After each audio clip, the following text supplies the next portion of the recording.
बिहार से बड़ी खबर है, जन सुराज राजनीतिक दल बन गया है। प्रशांत किशोर की पार्टी जन सुराज का ऐलान किया गया। आधिकारिक तौर पर जन सुराज राजनीतिक दल बन गया है। प्रशांत किशोर ने जानकारी दी, कहा अपने बच्चों के भविष्य के लिए वोट कीजिए, वोट करेंगे तो शराबबंदी को हटा देंगे। प्रशांत किशोर ने वादा भी किया कि अगले 10 साल में लगभग 5 लाख करोड़ रुपए की राशि चाहिए होगी बिहार में विकास की बयार बहाने के लिए, और वो शराबबंदी से उसका एक बड़ा हिस्सा रेवेन्यू में मिलेगा, जिसका इस्तेमाल किया जाएगा बिहार की प्रगति के लिए, बिहार के विकास के लिए। और ये भीड़ आप देख रहे हैं, बिहार की राजधानी पटना में ये एक बड़ी रैली की गई। लगभग 2000 लोगों को प्रशांत किशोर ने अपने मंच पर जगह दिया उन्होंने, और यहां से ये गुजारिश की, एक तरह से शपथ दिलाई लोगों को कि बिहार को बदलना होगा, बिहार में बदलाव आएगा। वोट का जिक्र भी किया, लेकिन ये भी कहा कि बिहारी गाली न लगे, इसके लिए बिहार के लोगों को आगे आना होगा। और एक और बड़ी खबर है, मनोज भारती होंगे जन सुराज के कार्यवाहक अध्यक्ष।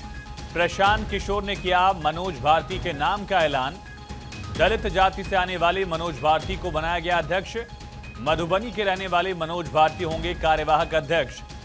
जन सुराज ने दलित नेता को कार्यवाहक अध्यक्ष बनाया है। भारतीय विदेश सेवा के अधिकारी रहे हैं मनोज भारती।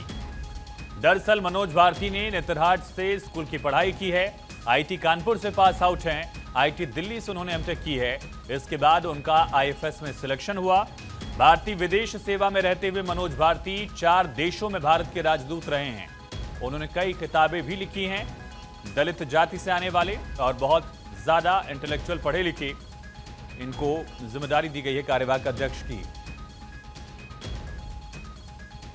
ज्यादा जानकारी के साथ हमारे सहयोगी अस्मित सिन्हा फोन लाइन पर कनेक्ट हैं। अस्मित, जन सुराज के तरफ से दलित नेता को कार्यवाहक अध्यक्ष बनाने के पीछे स्ट्रेटेजी क्या है मनोज भारती को आगे करने की, और कितना सफल रहा एक ग्रैंड आयोजन जो है, जो प्रशांत किशोर करना चाह रहे थे? तो बिल्कुल देखिए, प्रशांत किशोर ने आज पटना के वेटनरी ग्राउंड में आयुष बड़ी सभा को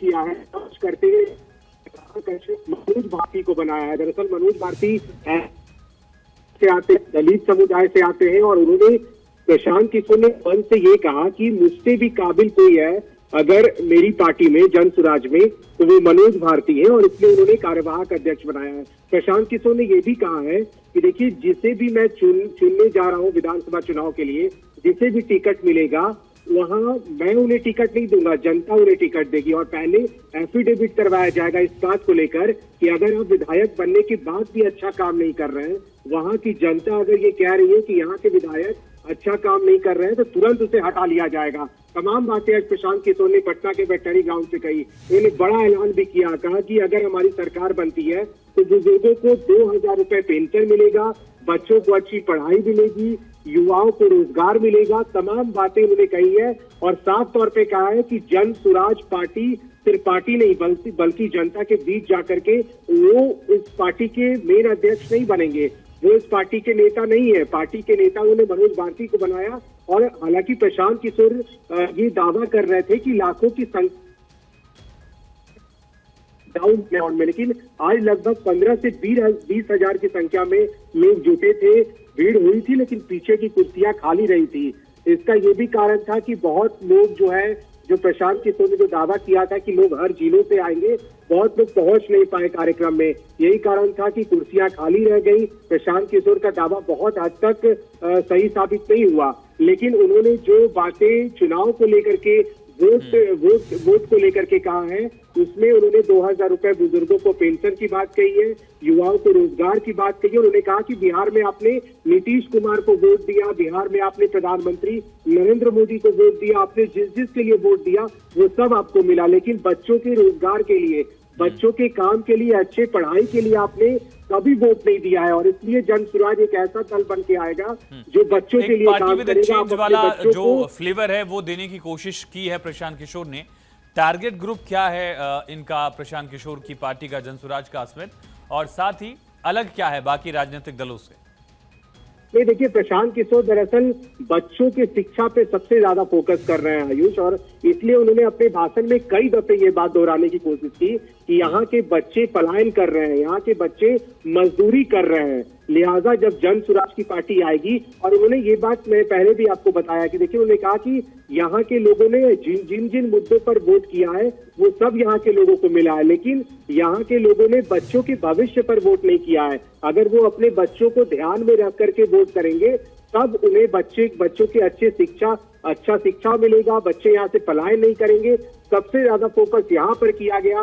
दूसरी ओर उन्होंने ये भी कहा कि बुजुर्ग जो है जिन्हें पेंशन नहीं मिलता है उन सभी को 2000 रुपए पेंशन के तौर पे दिया जाएगा। उन्होंने ये भी कहा कि शराबबंदी कानून जो नीतीश कुमार का ड्रीम प्रोजेक्ट कहा जाता है उसे हटाएंगे प्रशांत किशोर, और जो रेवेन्यू उससे मिलता है उससे नई शिक्षा व्यवस्था बनाई जाएगी। तो बहुत ज्यादा हटकर जो दूसरे नेता बयान देते रहे बिहार में या फिर जिसकी राजनीति होती रही है उससे बहुत ज्यादा हटकर तो प्रशांत किशोर ने नहीं कहा, लेकिन हाँ ये जरूर कहा कि शराबबंदी कानून को हटाई जाएगी, नई शिक्षा व्यवस्था, रोजगार और बुजुर्गों को पेंशन देने की बात प्रशांत किशोर ने आज तमाम जानकारी के लिए अस्मिता आपका बहुत शुक्रिया। कुछ बड़े ऐलान, कुछ बड़े वादे, कुछ बड़े दावे, एक विजन का जिक्र। अब कामयाबी कितनी मिल पाती है प्रशांत किशोर को अगले साल बिहार विधानसभा चुनाव में, ये अहम